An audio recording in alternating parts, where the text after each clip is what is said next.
자, 마태복음입니다. 13장 18절에서 23절까지 교독하도록 하겠습니다. 제가 18절 읽겠습니다. 23절까지 읽습니다. 그런즉 씨 뿌리는 비유를 들으라.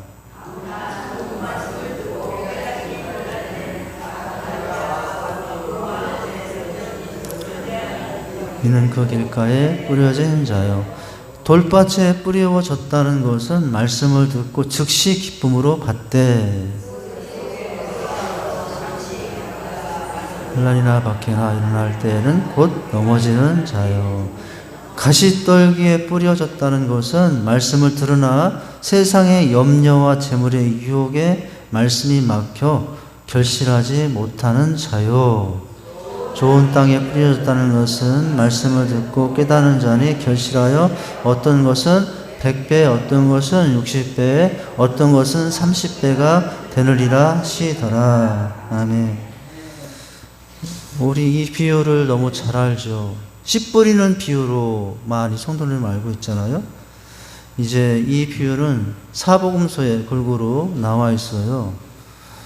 이 비유에 대한 말씀들이 요한복음을 제외하고 마가복음, 누가복음에도 나오고 있고요. 오늘은 이 교재에는 이제 마태복음을 중심으로 내용이 되어 있는데, 자, 이 씨 뿌리는 비유 가운데 여러분 듣는 자들의 말씀을 듣는 자들의 태도가 나오고 있어요. 여러분, 자, 네 가지의 태도가 나오거든요. 괄호 1번은 어떤 마음입니까? 길가의 마음이죠. 그 밑에 괄호 2번은 두 번째 태도는 돌밭의 마음이에요. 그리고 맨 밑에 괄호 3번 가시밭의 마음이에요. 넘기시면은, 자, 네 번째는 옥토의 마음이죠. 옥토. 여기 지금 좋은 땅이라고 되어 있는데 옥토의 마음이에요. 자, 우리가 지난주에 말씀이 뭐라고 그랬죠? 말씀은 칼이요, 말씀은 방망이요, 말씀은 불이요, 말씀은 젖이요. 이렇게 하나님의 말씀이 얼마나 이제 대단한 능력의 말씀인가를 봤잖아요.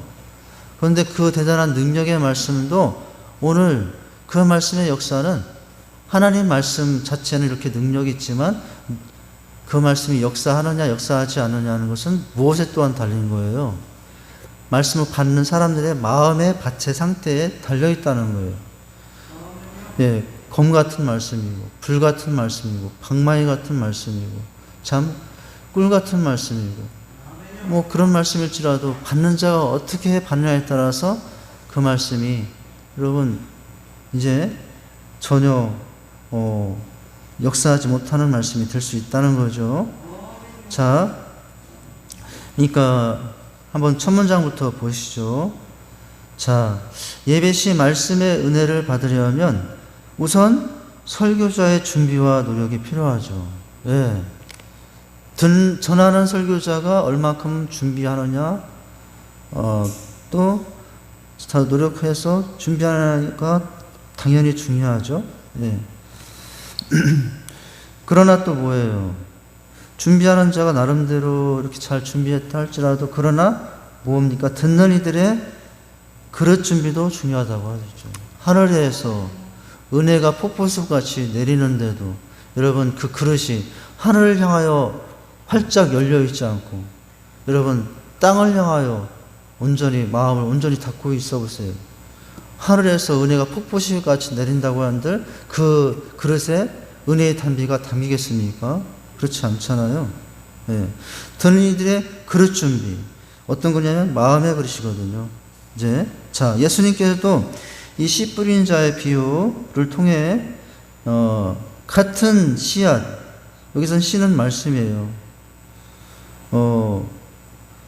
여러분 씨 아십니까? 사과 씨를 심으면 뭐가 열리죠? 사과가 나중에 열려요. 배나무를 심었는데 사과가 열리는 일은 절대로 없어요. 예. 이제 사과나무를 심었는데 배가 열리는 일은 절대로 없어요. 그죠? 어떤 씨를 심느냐에 따라서 열매 거두는 것이 달라질 수 있잖아요. 그런데 우리에게는 가장 좋은 씨가 있어요. 말씀이에요. 말씀의 씨가 나에게 뿌려지는 거예요. 내 마음밭에 뿌려지는 거예요. 그러니까 여러분 그 말씀이 땅에 뿌려서 30배, 60배, 100배를 열매를 맺으려면 그 마음밭이 길가밭이 되면 됩니까? 돌밭이 되어 있으면 됩니까? 가시 같은 밭이 되면 됩니까? 마지막 옥토 같은 밭, 좋은 밭이 되어야 그 말씀이 그 사람 속에서 30배, 60배, 100배 열매가 맺히는 거잖아요. 자, 여기 보니까 자, 같은 씨앗, 말씀을 받더라도 똑같은 이 시간에 여러분 이곳에 있는 분들이 다 똑같은 말씀을 받더라도 그 말씀을 어떤 마음의 밭으로 받느냐에 따라서 열매는 천차만별이 되겠죠. 자, 씨앗 말씀을 받더라도 토양의 질, 즉 마음의 상태에 따라서 다른 수확을 얻는다고요. 오늘 말씀 끝에 보니까 30배, 60배, 100배에 맺는다고 하죠. 자, 그 다음에요. 본문은 천국에 관한 7개의 비유 가운데 첫 번째 해당하는 씨 뿌린 자의 비유로서 당시에 이 팔레스틴 지방에서 행했던 농사법을 배경으로 하고 있어요. 예. 예수님은 비유를 통해서 많은 깨달음을 우리에게 허락하셨는데 오늘 말씀도 비유를 통해서 깨닫게 해주고 있어요. 자, 이 비유는 동일한 하나님의 말씀을 들을 때 서로 다른 반응을 나타내는 네 종류의 사람에 대해서 길가야, 돌밭, 가시밭, 좋은 땅, 옥토밭. 자, 네 종류의 사람에 대해서 중요한 교훈을 가져다 주고 있습니다. 결국 여기서 우리는 복음의 능력에 문제가 있어서라기보다 도리어 복음을 받으려는 사람들의 태도에 문제가 있기 때문에 열매가 달라져요. 구원받은 자와 구원받지 못하는 자라도 갈려질 수 있다고요. 그러니까 여러분 오늘 말씀을 듣는 자의 태도에 있어서 가장 중요한 것은 마음을 준비하는 거예요. 마음이죠. 마음. 그러니까 여기 보면 길가, 돌밭, 가시밭, 이제 좋은 땅이 있잖아요. 이것은 여러분 태어나면서부터 그 사람은 옥토야. 물론 천성상, 성품상 그런 사람은 있지만 여러분 이 말씀을 통해서 확인하는 것은 태어나면서부터 그 사람 마음밭이 여러분 무조건 좋은 밭인 사람은 것은 아니라는 거예요. 태어나면서부터 무조건 그 사람은 길가밭, 돌밭은 아니라는 거예요. 살다 보니까 이리 치고 저리 치면서 세상 속에 살다 보니까 여러분 어떻게 돼요? 어떤 사람은 길가밭이 되어 있고 옛날에는 길가밭이 아니고 좋은 밭이었는데 길가밭이 되어 있고 또 어떻게 살다 보니까 돌밭이 되어 있고 살다 보니까 가시밭이 되어 있어요. 살다 보니까 또 하나님의 은혜로 참 다듬어져서 연단받아서 좋은 옥토밭이 될 수도 있는 거죠. 자, 여러분 지금 마음의 밭은 무슨 밭입니까?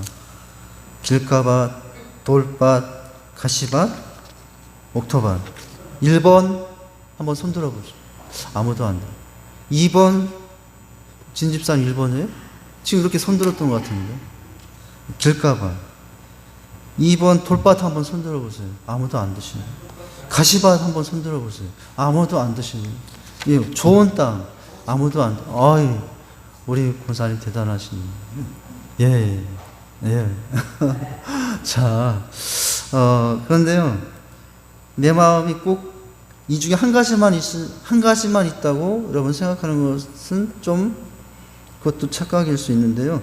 다 혼재되어 있을 수 있어요. 이 중에 한 가지의 상태로 있을 수도 있지만 한 가지가 아니라 여러분 길가와 돌밭이 함께 내 마음에, 돌밭과 가시밭이 함께 나오면 조금 안 어울릴 것 같은데 옥토밭과 가시밭이 내 마음에 함께 들어올 수 있죠.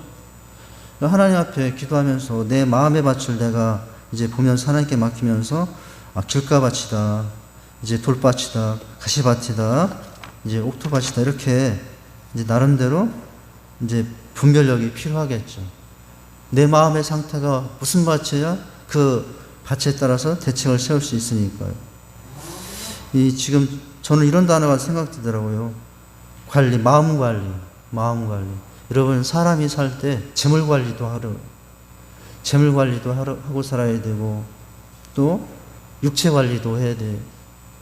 또 미모 관리도 하고 살아야 돼.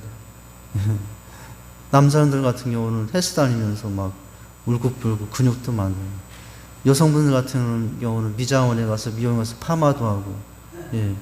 그러니까 뭐 이제 미모 관리도 하고, 예. 그런데 가장 중요한 관리 중에 또 우리가 빠져서 안 될 게 뭐예요? 마음 관리예요, 마음 관리. 여러분, 전 그런 생각을 해요. 예. 얼굴이 그렇게 예쁘진 않아요. 그런데 보면 볼수록 이쁜 사람이 있어요. 뭐 왜 그런지 아십니까? 마음이 예뻐서 그래요. 얼굴은 이렇게 말하면 또 저기 뭔가요? 얼굴은 전혀 아닐 수도 있어요. 얼굴은 그냥 평범할 수도 있어요. 그런데 그 외모 속에 미모 속에 고상함이 묻어나고, 여러분 이제 참 이렇게 아름다움이 묻어나는 사람이 있어요. 그거 가만히 보면은 여러분 마음에서 나오는 거예요. 마음. 근데 얼굴은 빨간 루즈 바르고, 차원사님 얘기가 아니에요. 막 입술에 빨간 루즈도 바르고, 분홍도 칠하고, 파마도 막 정말 비싸게 하고, 뭐 이제 그래요. 그런데 안 이쁜 사람이 있어요. 그럼 뭐냐면은 다 마음이 그렇더라고요. 마음. 제가 지금 생각이 나서 한 건데, 우리는 지금 이제 내 마음의 관리를 한번 점검해 볼 시간이라고 생각이 돼요. 자, 나는 마음 관리를 어떻게 하고 있는가. 뭐 저도 잘하고 있는 건 아니에요. 저도 제 마음의 상태를 보면 마음에 안 들 때가 사실 너무나 많거든요. 아, 내 마음이 왜 이렇지? 내 마음을 내가 보면은 도대체 내가 원하지 않는 그런 모습으로 막 있어요. 내 속에서는 막 그런 마음이 넘쳐요. 근데 안 그런 척 하려고 막 표정으로 숨기려고 하는데, 나는 내 마음을 알거든요. 나는 내 마음을 알아요. 목사인데도 늘 이제 성들 앞에 서면서 안 그런 척하고 긴 척하지만은 내 마음은 내가 알고, 이런 마음이면 안 되는데 그런 상태를 알거든요. 뭐 저만 그런 게 아니라 여러분 각자가 하나님 앞에 정말 신실하게 믿음으로 살고자 한다면 그런 내 마음을 늘 보면서, 아, 여러분 이러면 안 되는데 그런 때가 있잖아요. 다 있을 거예요. 자, 그런데 첫 번째 보면은 이제 우리의 마음 관리 중에서 이제 마음을 정말 잘 관리해야 될 마음 중에 한 가지가 뭐냐면 길가의 마음이에요. 길가의 마음인데 19절에 이렇게 이제 말씀이 있습니다. 자, 19절에 보니까, 자, 그런즉 씨 뿌린 비유를 들으라면서 18절, 19절에는 아무나 천국 보고 말씀을 듣고 깨닫지 못할 때는 악한 자가 와서 그 마음에 뿌려진 것을 빼앗나니 이는 곧 길가에 뿌려진 자요 라고 하고 있어요. 예, 이 길가의 마음, 이 길가의 마음이라면 이제 관리가 필요한 마음인 거예요. 자, 첫 문장 보시면 길가의 마음이란 하나님의 말씀에 마음이 닫혀 있는 것을 의미합니다. 아예 가시 하나 안 들어간다라고 그러죠. 예, 그런 사람이 있잖아요. 이렇게 찔러도 이제 바늘 하나 안 들어갈 사람이라고. 그 사람 그렇게 이제 그런 표현할 때는 그 사람의 마음의 상태가 정말 꽉 닫혔다. 이제 그렇게 할 때 그런 표현을 쓰지 않습니까? 이제 그런 상태가 있는 거죠. 하나님의 말씀에 마음이 닫혀있어 도대체 말씀이 마음에 아예 들어가지도 못하는 거예요. 아무리 많은 비가 와도 뚜껑을 닫으며 놓으면 물을 맡을 수 없듯이 심령이 닫혀있는 상태에서는 은혜를 체험할 수 없다고요. 자, 길가는 길가를 따라라는 뜻으로 밭과 밭 사이에 난 좁은 길을 의미해요. 그런데 이 길은 누가 다닙니까? 사람들이 지나다니잖아요. 이 길은 사람들의 잦은 왕래로 인해 어떻게 되어 있죠? 딱딱하게 굳어져 있다고요. 여러분, 집에 다 조그만 밭이 있습니까? 근데 그 밭의 주변은 내가 다니는 방, 또 기계가 들어가야 되고, 여러 사람들이 왔다 갔다 하는 그 주변은 딱딱하게 굳어져 있지 않습니까? 우리 마음이 그와 같은 상태가 되어 있을 수 있다는 거예요. 딱딱하게 굳어 있다. 때문에 이곳에서는 비록 씨앗이 뿌려진다 해도 결코 씨앗이 뿌리내릴 수 없다라는 거죠. 근데 제가 요즘에 참 놀라운 장면을 봤는데, 우리 집 앞에 그 다 세면으로 발라져 있거든요. 세면으로 발라져 있는데, 이제 어느 날 해바라기 하나가 조그맣게 자라기 시작하더라고요. 저희 집 마당의 모습을 아시는 분들은 거기에 풀 자랄 곳이 아니에요. 시멘트가 이제 덕지덕지 이렇게 치여 있어서 도대체 풀이 자랄 수 없는 것인데, 물론 그 틈새 풀도 자라긴 하는데, 어느 날 보니까 해바라기가 자라기 시작해요. 해바라기가. 지금도 해바라기가 커서 해바라기 예쁜 잎들을 펼치고 이제 자기 자랑을 하고 있는데요. 예, 참 대단하더라고요. 예, 그 딱딱한 곳에 그 틈을 비집고 이제 그렇게 하는 걸 보니까, 제가 무슨 얘기를 하려고 그러던 얘기야. 전혀 관계가 없는 것 같은데. 이게 뭐냐면은, 네? 그것도 그렇고요. 그런데 어디에서 날라와서 그 씨가 거기에 뿌려든지, 그 딱딱한 시멘트 틈을 비집고 뿌리를 내리고 해바라기가 자라서 이제 꽃이 피는 것을 보면 대단하더라고요. 예, 그 부분은 틈이 있어서 그 뿌리가 땅이 연결되어 있기 때문에 그런 것이거든요. 자, 아무리 길가와 같은 밭이라 할지라도 그 길가밭이 이제 기경이 돼서 이제 갈아엎어져서 정말 그 깊이 이제 있는 옥토가 다시 열려지면은 다시 어떻게 될 수 있어요? 심겨서 열매를 맺을 수 있는 거예요. 여러분, 내 마음이 길가밭이 되어 있을지라도 호세아서의 말씀을 보면 묵은 땅을 기경하라라고 했잖아요. 묵은 땅을 기경하라. 묵은 땅을 갈아엎으라. 마음을 기경하라는 거죠. 마음 밭갈이를 하라는 것이거든요. 그럴 때 이제 다시 이제 그 말씀의 역사가 시작이 될 수 있는 거죠. 내 마음이 지금 길가와 같은 마음의 상태일지라도 포기할 것이 아니라는 거죠. 예. 자, 그런 의미에서 길가란 마음의 문을 굳게 걸어 잠그고 복음을 받아들이기 아예 처음부터 배격하고 거부하는 마음의 상태를 가리키는 거예요. 그러니까 아예 마음을 닫고 거부하는 상태예요. 예. 이런 마음의 상태로는 말씀을 받을 수가 없어요. 여러분, 제가 이번 주 새벽에 그랬나요? 하나를 들으면은 10가지를 깨닫고자 하는 상태로 말씀을 받는 사람이 은혜를 받는다고 했어요. 10가지라도 한 가지라도 들을까 말까 하는 사람은, 마음을 닫은 사람은 아무리 은혜의 폭포수에 생명의 말씀이 주어져도 은혜를 못 받는다고 했거든요. 여러분, 지금 내 마음이 어떻습니까? 정말 이 길가밭, 꼬부라진 마음, 굳어진 마음, 이제 삐뚤어진 마음, 고집스러운 마음, 그 마음의 말씀이 아무리 던져도 부딪혀 튕겨 나올 뿐인 거죠. 그러니까 여러분, 그런 마음들을 이제 이렇게 깨서 굳어지고 꼬부라지고 고집스러워지고 사나워진 마음을 좀 순한 마음으로 또 이제 하나님께 온전하게 부드러운 마음으로 여러분 마음의 기경을 할 수 있기를 바랍니다. 자, 그 다음에는 좀 더 나은 거예요. 길가밭보다는 좀 더 나은데 어떤 밭이냐면 돌밭의 마음의 상태예요. 그래도 이 돌밭은 아예 길가밭은 말씀이 전혀 들어갈 수 없는 상태지만 이 돌밭은 어떤 밭이냐면 그래도 말씀이 들어가긴 들어가요. 길가밭보다는 나은 거죠.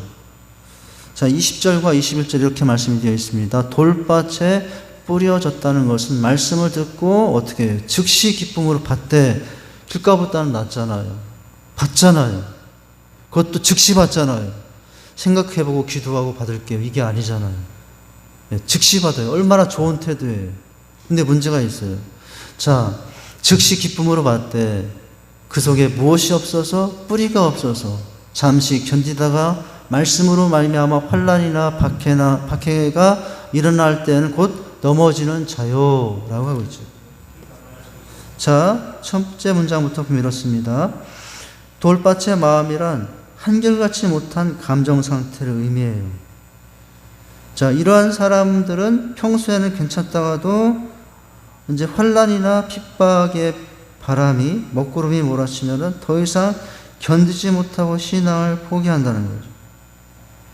여러분, 길값보다는 낫잖아요. 받잖아요. 그것도 즉시 받잖아요. 즉시 받아요.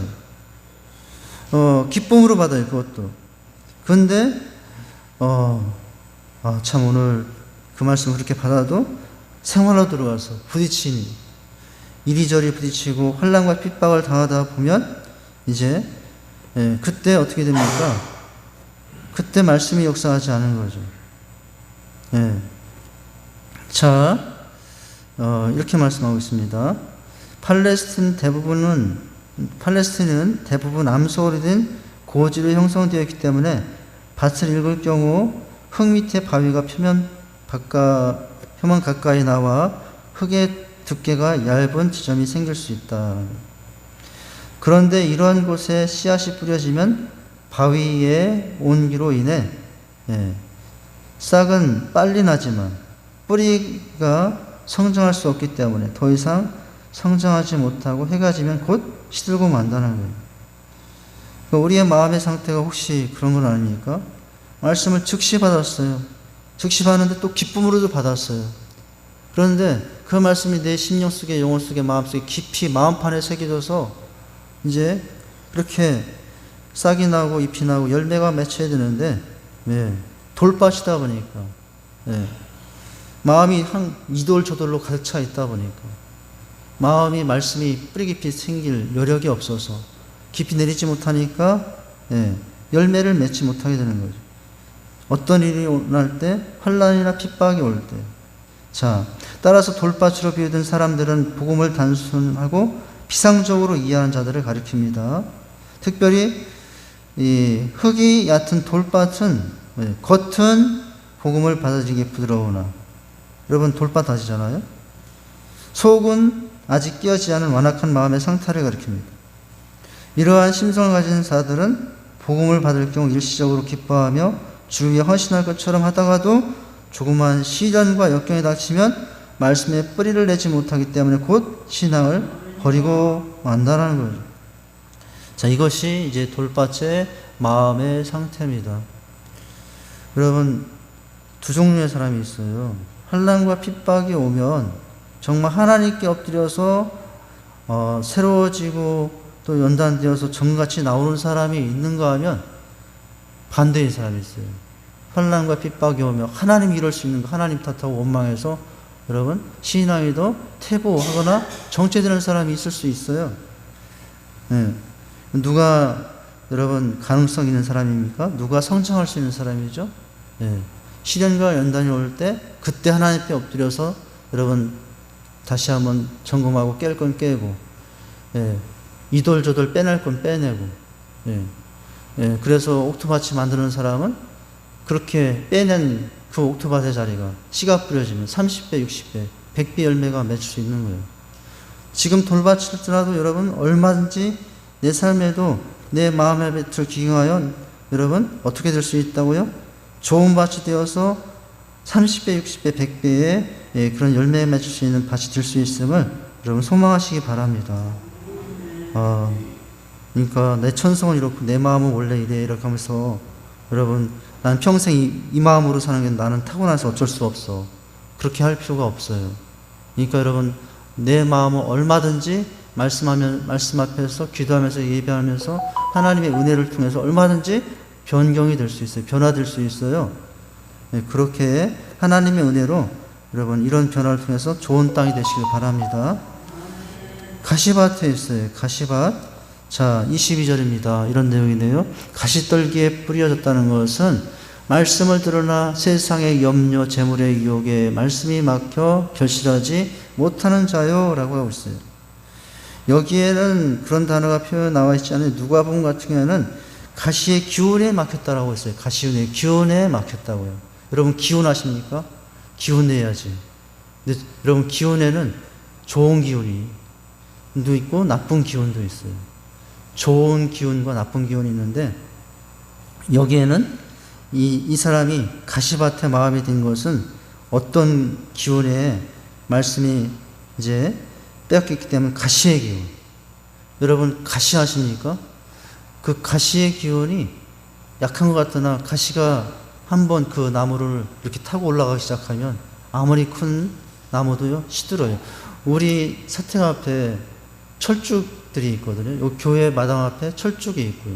그런데 해마다 제가 보는 현상이 뭐냐면은 막 손가락만한 굵기의 철쭉을 타고 올라가는 아주 얇은 그런 이제 풀들이 있어요. 삐쭉삐쭉 나와서 이제 그 풀들이 그 나무를 칭칭 감습니다. 근데 그걸 그냥 놔두면 어떤 일이 일어나는지 아십니까? 철쭉들이 말라 죽어요.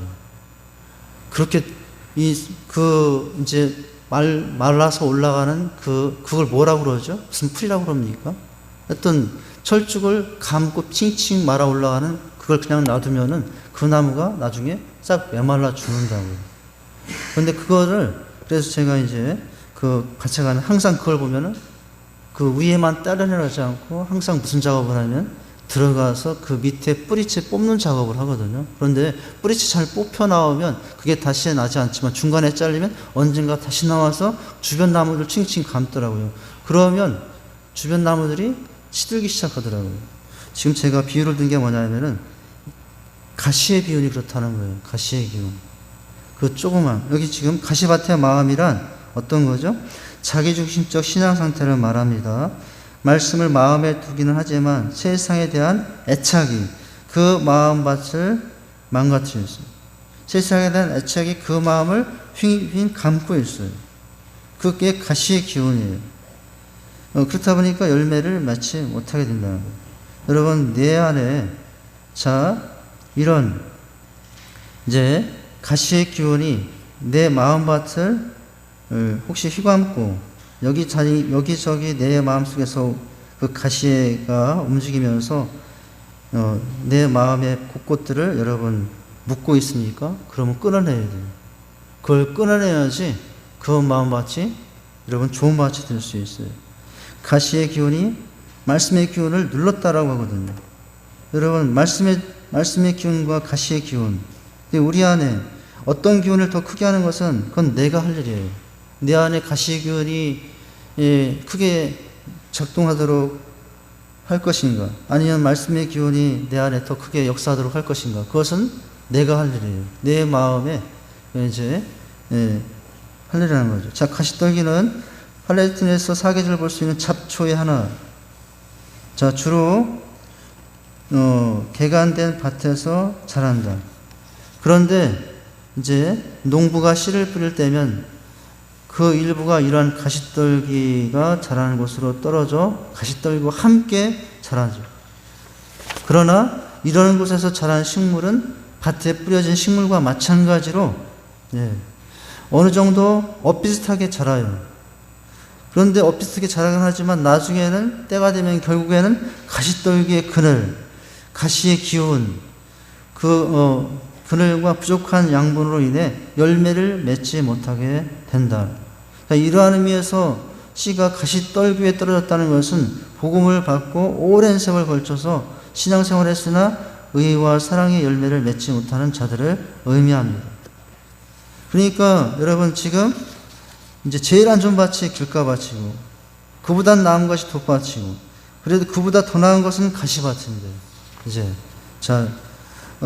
지금 내 마음의 가시밭과 상태일지라도 그 밭을 기경하면 얼마든지 그 마음밭도 어떻게 될 수 있다고요? 좋은 밭이 될 수 있어요. 자, 그러니까 내 마음이 지금 어떤 마음의 밭일지라도 여러분 낙심할 필요가 없어요.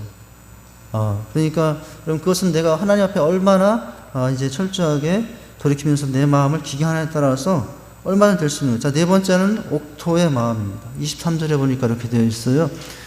좋은 땅에 뿌렸다는 것은 옥토죠. 말씀을 듣고 깨닫는 자니 결실하여 어떤 것은 100배, 60배, 30배. 여기는 나와 있지 않은데 한 가지 다른 성경에서 보면은 누가복음이나 마태복음 같은 데 보면은 여기와 다른 한 가지가 더 추가되어 있는데 말씀을 듣고 깨닫기만 하는 것이 아니라 듣고 행하는 일이 있거든요. 여러분, 내 마음밭이 좋은 밭이 되는 방법이 한 가지가 있다고요. 듣기만 하는 것이 아니라 그 말씀을 듣고 행하면 가시밭이 될 수 없어요. 행하면 돌밭이 될 수 없다고요. 행하면 여러분 이제 길가밭이 될 수 없다고요. 그래서 내 마음이 기견한 돌밭이 되지 않는 방법은 듣고 그 말씀을 한 말씀이라도 붙잡고 그 말씀대로 사는 거예요. 할렐루야? 여러분, 그렇게 살고 있다면 그 사람은 지금 마음의 밭을 잘 기행하고 있는 사람이에요. 그냥 기만 즐겁게 하고 그냥 뭐 세상 여러 가지 삶에 바빠서 말씀대로 사는 것에는 관심도 없고 그냥 바빠서 분주하게만 산다면 어느 순간 길가밭이 되어 있을 것이고 어느 순간 돌밭이 되어 있을 것이고 어느 순간 이제 가시밭이 되어 있을 거예요. 그러나 바쁘고 힘들더라도 어떻게 하는 겁니까? 듣고 깨달았다면 그것으로 멈추지 않고 그 말씀을 이제 지키는 자가 된다는 거죠. 자, 옥토의 마음이란 열린 마음으로 말씀이 열매 맺도록 지키며 가꾸는 것을 의미합니다. 좋은 밭과 같은 마음을 지닌 사람은 네 가지 자세. 첫째는 자, 말씀을 들을 준비가 되어 있는 사람이에요. 둘째는 자, 전하는 자를 보지 말고 하나님을 보는 사람이에요. 물론 설교학에서 신학교에서 신학생들이 가실 때 메시지가 중요합니까? 메신저가 중요합니까? 이게 상당히 이제 가르치는 것이거든요. 이게 무슨 말이냐면은 메시지, 설교 내용이 중요합니까? 메신저, 전하는 그 사람의 삶이 중요합니까? 사실은 어때요? 아무리 여러분 전하는 그 좋은 말씀이라도 전하는 메신저가 말씀대로 살지 않고 본인이 믿지 못하는데 말씀만 하고 있다면 그 사람이 전에는 그 말씀을 듣는 성도들은 속으로 뭐라 합니까? 당신이나 잘하세요. 그렇게 되는 것이거든요. 이게 지금 딴 얘기로 흘러갔는데 이제 전제는 뭐냐면 메신저가 이제 바른 사람 그리고 전할 때 자 그래서 어때요? 설교자를 보지 말고 하나님을 보라는 거예요. 시간이 많이 걸려요. 3번 말씀 오늘 여기까지 하겠습니다. 다음 주에 4번을 다시 하도록 하죠. 시간이 좀 오버가 됩니다. 기도하겠습니다. 하나님 아버지 주님의 은혜와 사랑을 감사합니다. 참으로 말씀이 예배의 동력인데 하나님 무엇보다도 오늘 말씀을 듣는 자의 태도를 생각했습니다. 혹여나 우리의 마음밭이 길가와 같지 않은지 돌밭과 같지 않은지 가시밭과 같지 않은지 돌아보기 원합니다. 그러나 또 그럴지라도 우리가 실망하지 않을 것은 또 낙심과 절망하지 않을 것은 얼마든지 하나님의 말씀을 듣고 따를 때 그 앞에서 어떤 마음이든지 옥토밭 좋은 밭이 될 수 있다는 사실을 깨닫습니다. 지금의 마음의 밭이 서로 어떠하든지 간에 하나님께서 기뻐할 만한 좋은 밭의 모습으로 우리 말씀을 기경하는 자들이 되게 하여 주시옵소서. 그래서 말씀이 우리 삶에 심겨질 때 그 심겨진 말씀을 통해서 내 삶에 30배, 60배, 100배의 아름다운 하나님께 기뻐할 만한 열매들이 넘치도록 인도해 주시옵소서. 예수님 이름으로 기도하옵나이다. 아멘.